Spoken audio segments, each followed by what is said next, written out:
Ayan, ito yung pangalawang langka. Medyo mga isang linggo pa. Kukuha tayo ng gulayin. Pipili tayo ng medyo yung maliit. Ayun, nasa taas. Akit natin.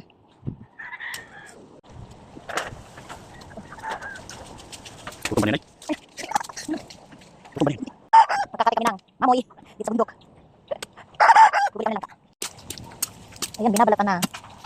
Yan ang ating gugulayin langka. Dito sa aming kubo. Gandang panahon ngayon. Wala nang ulan pero maulap. Medyo maabot ang mundo. Silusog.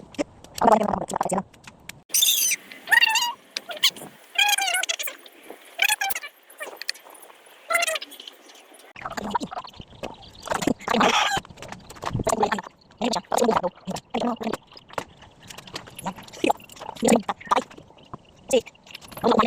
Ito yung ating nabalatan. I-slice na natin yan. At ayan ang nangyari sa aking kamay. Magkikit. Last one.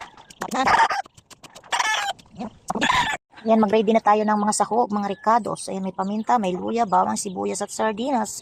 Kasyahan na natin sardinas kasi isa lang nabili. Masarapin na lang dahil sa gata. Malapot na gata. Ayan, mag-ready na tayo ng mga ricados na pampasarap. Dumidikit sa dakta.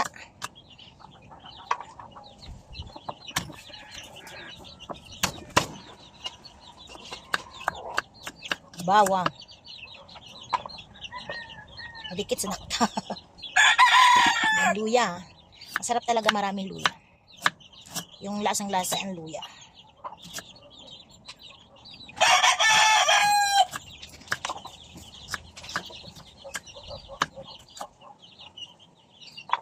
Kahit sama-samahin natin yan.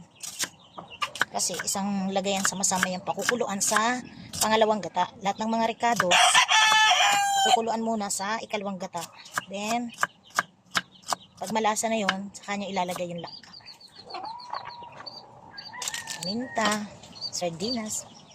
Medyo napayak tayo sa sibuyas. Kukuha ngayon tayo ng tanglad. Munting garden. Ay, nawala yung sili. Nawala yung pulang sili. Ay, ayun. Ayan o, sili. Ilalagay natin. Tapos, tanglad. Saan ba may tanglad?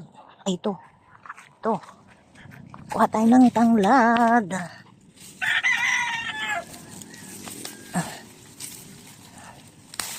Masarap. Ayan. Okay na yan.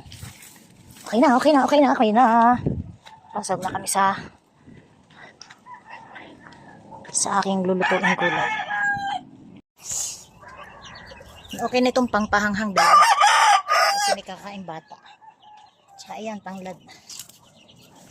Parang bango. Parang lasang manok. Pag nagluluto ka raw, dapat masaya. Para masarap ang luto.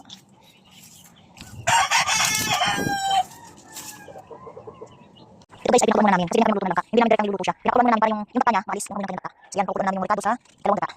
Yan, haluin na natin. Naku, sarap. Hindi diwang-diwang na yung tungkok sa rami. May dilis na, may sardinas pa. Tulibos, ang pa. Sarap niyan. Yan na ba yung sili? Sarap. Yung langka, may tanglad pa yan. Sarap nito. Sarap ng ulam namin dito sa bukid.